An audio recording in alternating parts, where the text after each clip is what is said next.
생명 주신 그 사랑, 그 은혜, 우리가 그 주님의 희생이 없었다면 어떻게 이 자리에 앉아 예배를 드릴 수 있겠습니까?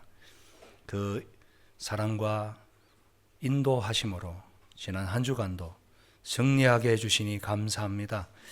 이 시간 다시 한번 당신의 말씀을 듣기 원합니다. 기록하신 성령 하나님께서 이 시간 우리의 마음과 생각을 주장하여 주시옵소서.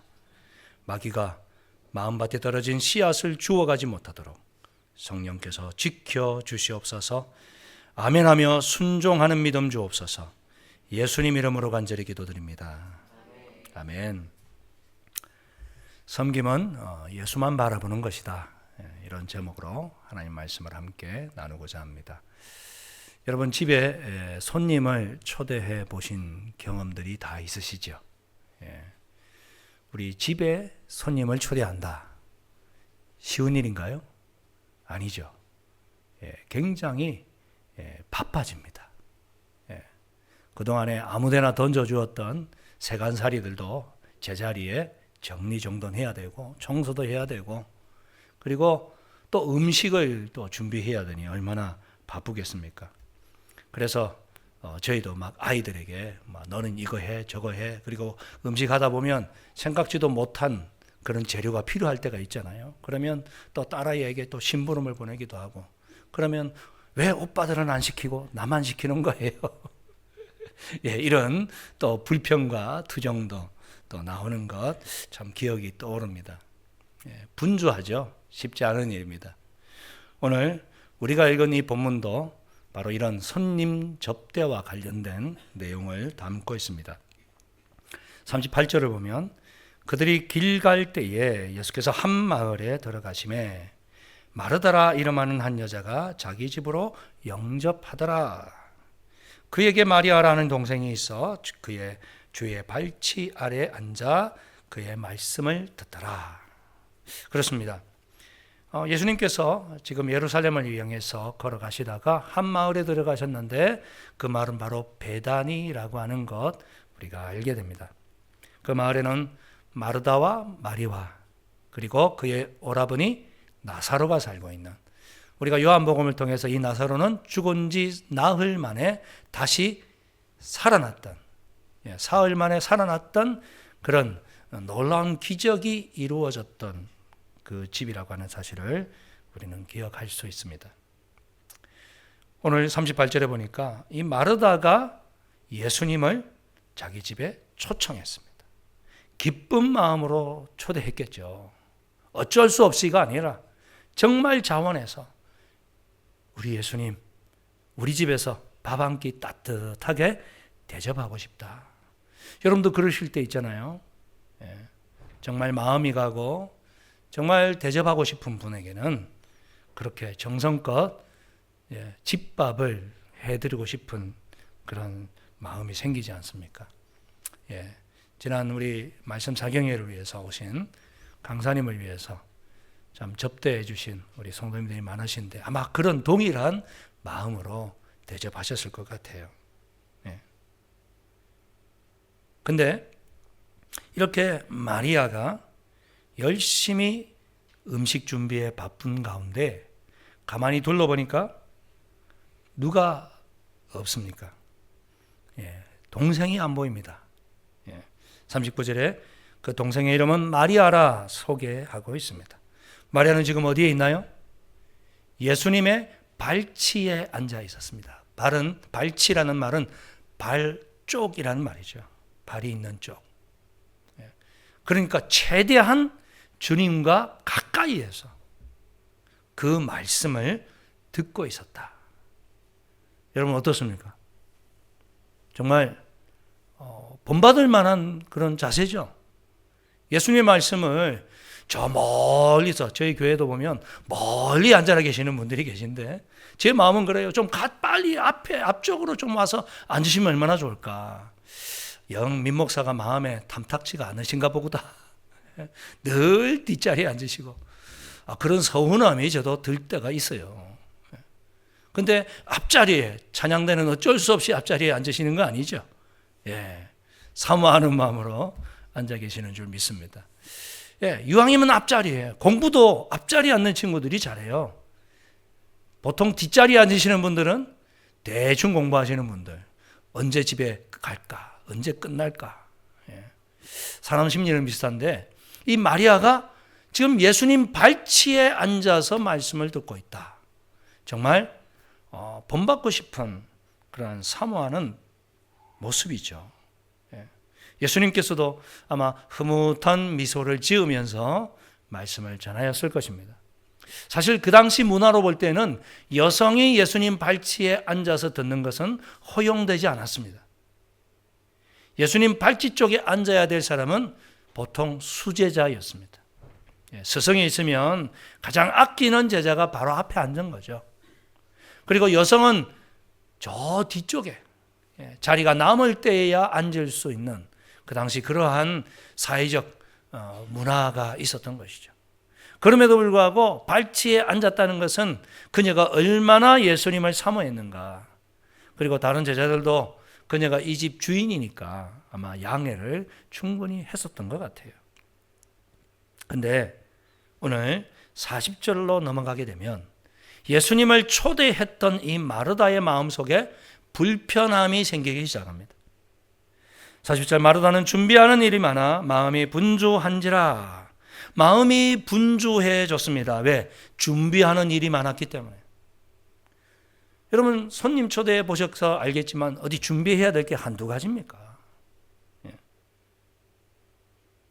음식을 준비하다 보면 이제 손이 하나라도 더 있는 게 필요하잖아요.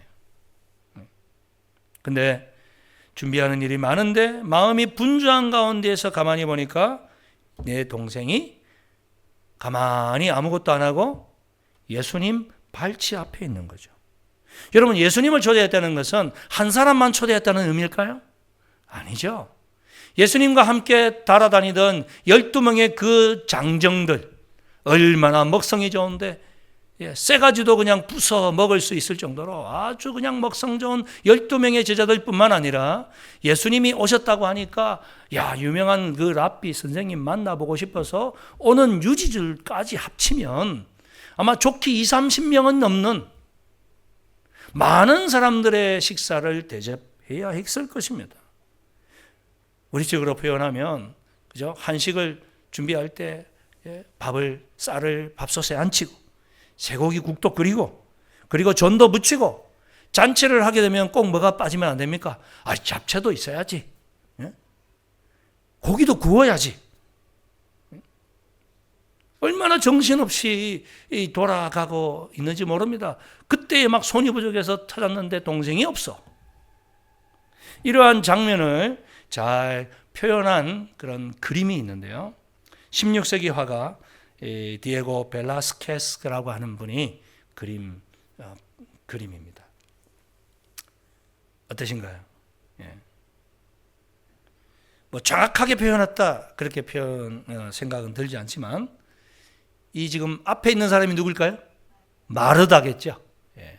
그리고 뒤에서 이렇게 조그만한 창에 그죠? 예수님 앞에 앉아 있는 저 여인이 아마 마리아였을 것입니다. 이 마르다의 얼굴이 어떻습니까? 좀 화가 나 있는 그런 모습 잘 표현한 것 같아요. 뭐 생선 몇 마리, 뭐 계란 이거밖에 없는데 아마 더 많은 준비를 했겠죠. 그러나 이 조그만한 화폭에 담으려고 하니까 이렇게 표현한 것 같은데, 여러분 동생이 돕기는커녕 이렇게 한가로이 예수님과 함께 이야기를 듣고 있다. 아마 처음에는 동생 근처로 가서 이렇게 동생과 눈이 마주치기를 바랬을지 모르겠습니다. 예수님께 말씀 전하고 있는데 야 동생아 이렇게 부를 수는 없잖아요. 슬쩍 이렇게 눈 마주치기를. 근데 얘가 뭐 봤는지 못 봤는지 진짜 알면서도 모른지 아는지 뭐 그냥 쌩 까고 그냥 예수님만 보고 있는 거죠. 분노가 나중에는 치밀어 오르는 것이죠. 그래서 어쩔 수 없이 화가 나서 예수님 앞에 가서 어떻게 보면 좀 무례한 부탁을 합니다. 예수님, 내 동생이 지금 나를 혼자 일하게 두는 것 좀 꾸짖어 주십시오. 책망해 주십시오. 나를 도와주라 하십시오. 충분히 가능한 이야기죠. 그죠? 근데 예수님은 뭐라고 대답하십니까? 이 예수님의 대답이 중요한데 예수님께서 41절에 이렇게 이야기하십니다. 주께서 대답하여 이르시되, 우리 다 같이 한번 읽어볼까요? 시작. 마르다야 마르다야, 내가 많은 일로 염려하고 근심하나 몇 가지만 하든지 혹은 한 가지만이라도 족하니 마리아는 이 좋은 편을 택하였으니 빼앗기지 아니하리라 하시니라. 아멘. 여러분, 식사 초대에 가장 중요한 건 뭡니까? 음식을 준비하는 거죠.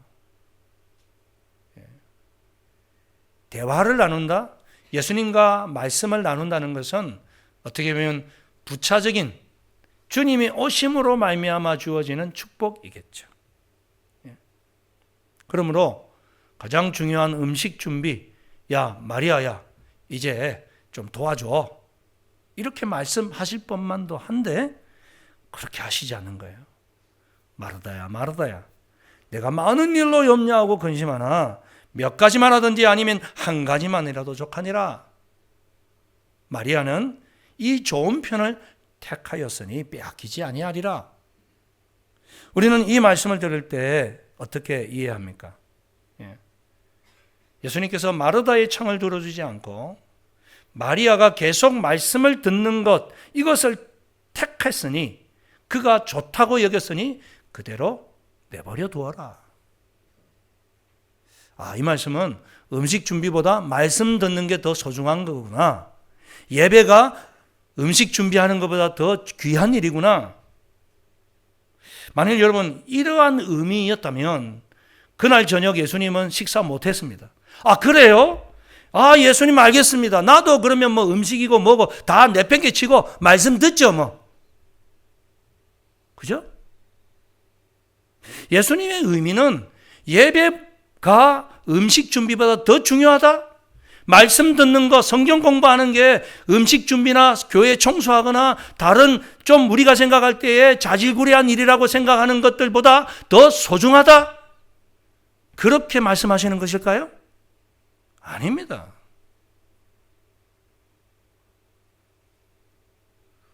마리아가 그렇게 이해하고 마르다가 뭐 다 내팽개치고 아이고 그래요 알겠습니다. 나도 예배 드리죠. 말씀 듣죠.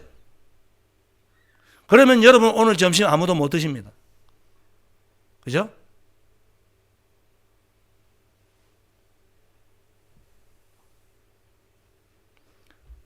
근데 많은 경우 우리가 그렇게 생각할 때 많아요. 예배는 거룩한 거고 음식 준비하는 것은 뭐 그렇게 중요한 건 아니야.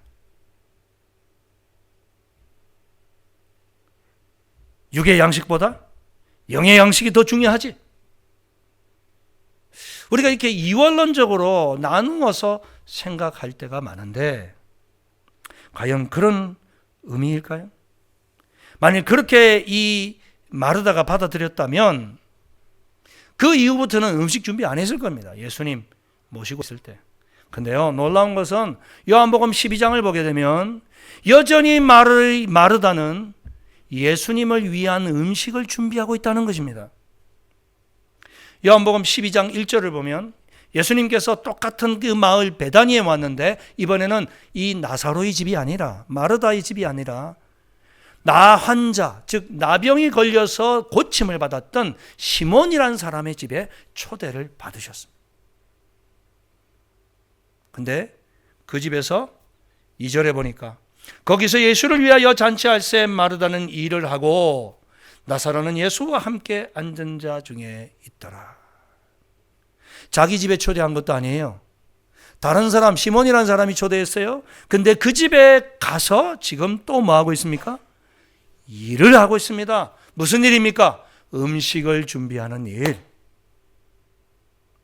만일 말씀 듣는 것 이게 음식 준비하는 것보다 더 중요하다고 생각하고 그런 가르침으로 이해했더라면 이 요한복음 12장에서는 마르다가 부엌에 있으면 안 돼요.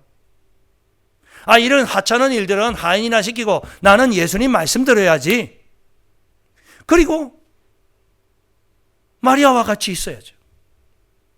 이 요한복음 12장에는 놀라운 사건이 기록되어져 있죠. 이 시몬의 집에서 그의 동생 마리아는 뭐 했습니까?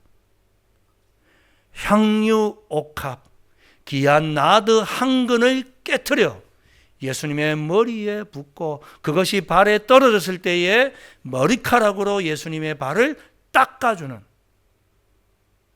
제자들은 이 귀한 것 팔면 300데나리나 될 텐데 그거 팔아서 가난한 자들 도와주지 왜 쓸데없는 짓 하냐 책망할 때 예수님은 뭐라 말씀하십니까?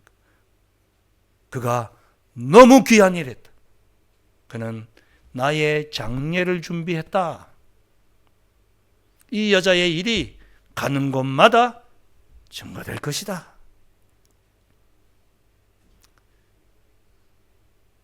우리가 마리아의 일, 이것이 너무너무 귀해서 마르다의 일을 잊어버릴 때가 있어요. 여러분, 마리아와 마르다는 오늘 본문이 뭐라고 말합니까? 각기 자기가 좋은 편을 택했다.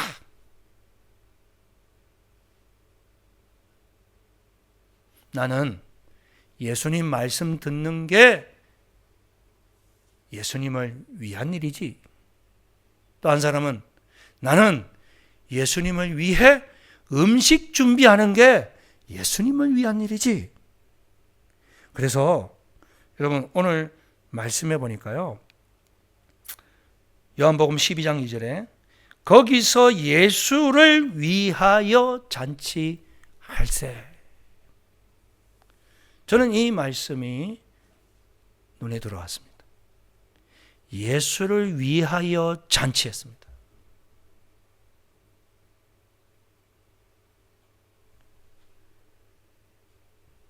왜 그녀는 지금도 변함없이 오늘 이 본문이 음식 준비보다 말씀 듣는 게 더 소중하다는 가르침이었다면 왜 또 동일하게 음식 준비하기에 바쁜 겁니까?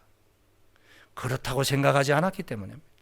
예수님의 가르침은 그게 아니라는 것을 그는 깨달았기 때문에 지금도 예수님을 위한 음식 준비를 하고 있는 것입니다. 여러분, 우리는 이 본문 말씀을 좀 더 잘 해석하기 위해서 이 본문 앞에 있었던 사건을 한번 떠올렸으면 좋겠습니다. 우리가 2주 전에 함께 나누었던 말씀이죠. 선한 사마리아인의 비유. 우리가 성경을 해석할 때, 이해할 때 맥락 속에서 이해하는 것이 굉장히 중요합니다. 하나님께서 저자를 통해서 기록할 때 그냥 기록하지 않으셨습니다. 마태, 마가, 누가, 요한복음이 비슷한 내용들이지만 그 사건을 어느 사이에 집어넣느냐에 따라 우리에게 주고자 하는 메시지가 달라져요. 선한 사마리아의 비유는 어떤 내용입니까? 예수님, 어떻게 해야 구원을 얻습니까? 어떻게 하면 영생을 얻습니까? 한 율법학자가 질문을 했을 때에 야, 율법에는 뭐라고 기록되어 있더냐? 물었더니 그가 아주 잘난 체 하죠. 네, 예수님, 율법에는 하나님을 사랑하고 이웃을 내 몸과 같이 사랑하는 것이라 했습니다. 그래, 네가 잘 알고 있구나. 그럼 그렇게 살아라. 행해라. 그랬더니 그가 좀 더 잘난 체 하고 싶어서 뭐라고 합니까? 그렇다면 하나님 사랑하는 건 알겠어. 근데 이웃 사랑하라 하셨는데 이웃이 도대체 누굽니까? 이웃이 누군가요? 그때 예수님이 하신 비유가 선한 사마리아인 비유입니다. 한 사람이 예루살렘에서 여리고로 내려가다가 강도를 만났죠. 얻어맞아 죽을 지경이 되었습니다. 그때에 누가 지나갑니까? 제사장이 예루살렘에서 여리고로 내려가다 봤는데 그냥 가버려요. 레위인도 지나갔는데 그냥 가버립니다. 근데 사마리아인이 그 강도 만나 죽어가는 사람 정성껏 보살펴 주었습니다. 그리고 여관에다가 맡기고 돈을 주면서 이 사람을 위해서 좀 치료해 주십시오. 돈이 모자라면 내가 다음에 더 드리죠. 그렇다면 이 세 사람 중에 강도 만난 자의 이웃이 누구냐? 그때 율법학자가 뭐라고 말합니까? 자비를 베푼 자니이다. 그렇습니다. 너도 이와 같이 해라. 이 말씀이 주는 이유는 교훈은 분명합니다. 우리가 하나님께 드리는 예배 얼마나 중요합니까? 우리가 이 자리에서. 그러나 그 예배만큼 중요한 게 뭡니까? 실제로 살아내는 것이라는, 삶의 예배가 중요하다는 것입니다. 제사장과 레위인은 좀 극단적 비유를 하신 거죠. 예루살렘에서 뭐하고 내려온 것입니까? 하나님께 예배하고 내려온 거예요. 예배를 주관한 사람입니다. 설교한 사람입니다. 레위인은 찬양 인도자입니다. 그런 예배의 중추적 임무를 했던 사람들이 실제 생활에서는 가난한 사람들 도와주지 않고 말씀대로 살지 않는 이런 이중적 삶. 그러므로 이런 맥락에서 볼 때에 오늘 이 말씀은 예배가 더 중요해, 봉사보다 예배가 더 중요하지, 이걸 이야기하는 게 저는 아니라고 본다는 것입니다. 그렇다면 오늘 이 말씀이 우리에게 주는 교훈은 뭡니까? 그것은 저는 시선의 문제라고 생각합니다. 예배를 하든지 봉사를 하든지 시선이 잘못되어 있을 때 문제가 발생한다는 것입니다. 마리아의 문제는 처음에는 예수님을 위해서 기쁜 마음으로 음식을 준비했는데 분주함에 빠져서 그의 시선이 예수님을 바라보지 않고 누구를 바라보기 시작했습니까? 마리아를 보기 시작했다. 처음에는 예수님을 바라보고 음식을 만들었어요. 그때는 너무 즐거웠어요. 좋았어요. 행복했어요. 근데 분주하다 보니 마리아를 봅니다. 저게 언니 안 도와주고 뭐 하는 거야 지금? 누구는 말씀 안 듣고 싶어서 지금 이 음식 준비하나? 그러면서 원망과 불평이 나오기 시작했다는 것입니다. 여러분, 예배를 드리든지 봉사를 하든지 우리의 시선은 주님을 위한 것이 되어야 될 줄 믿습니다. 좋은 편을 택했다, 이 말은 예수님을 택했다는 겁니다. 예수님을 바라보았다는 겁니다. 예수님을 위해서 한다는 겁니다. 여러분, 설교가 예수님을 위한 것이죠. 그래서 거룩하다 생각하죠. 예배 드리는 것이 예수님을 위한 것이죠.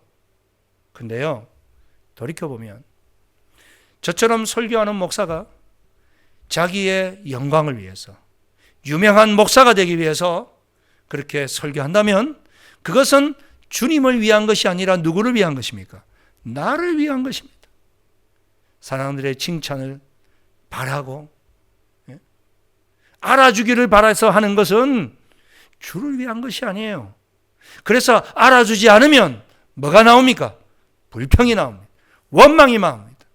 우리가 주일학교 교사분들 많이 계시고 봉사하는 분들이 보통 일부에 많이 나오시는데 여러분, 우리가 봉사하면서 늘 기억해야 될 것은 주를 위해서 하실 수 있기를 축원합니다. 사람 보게 되면 원망합니다. 불평합니다. 짜증납니다. 왜 저 사람들은 늘 얻어먹기만 하나? 왜 섬기지 않고 늘 저렇게 왔다가만 가나? 그러면 내 마음이 불평해져요. 그것은 주님이 받으시지 않는 예배요, 받으시지 않는 봉사가 된다는 것입니다. 여러분, 우리는 주님 앞에서 늘 기억해야 됩니다. 주님을 바라보지 않는 예배는 거룩한 예배가 아닙니다. 속된 예배가 되는 것입니다. 주님을 바라보지 않는 봉사는 세속적인 일이 되는 것입니다. 그저 내 이름 드러내고, 아유 저 권사님, 아유 저 집사님, 저 장로님, 아유 저렇게 겸손하시고 잘 섬기시네? 이것 듣기 위한 것이 되고 만다는 것입니다. 그렇습니다. 오늘 말씀은 예배든지 섬기는 자리든지 간에 그 자세는 동일해야 한다. 무엇입니까? 오직 예수만 바라보는 것입니다. 끝까지 여러분, 섬김의 기쁨을 잃지 마시기 바랍니다. 예배의 기쁨을 잃지 마시기 바랍니다. 그러기 위해서는 제일 중요한 것이 주님을 기쁘시게 하기 위해서 주님 바라보면서 예배드리고 섬기는 우리 모두가 될 수 있기를 축원합니다. 우리 한번 말씀을 기억하면서 고백했으면 좋겠습니다.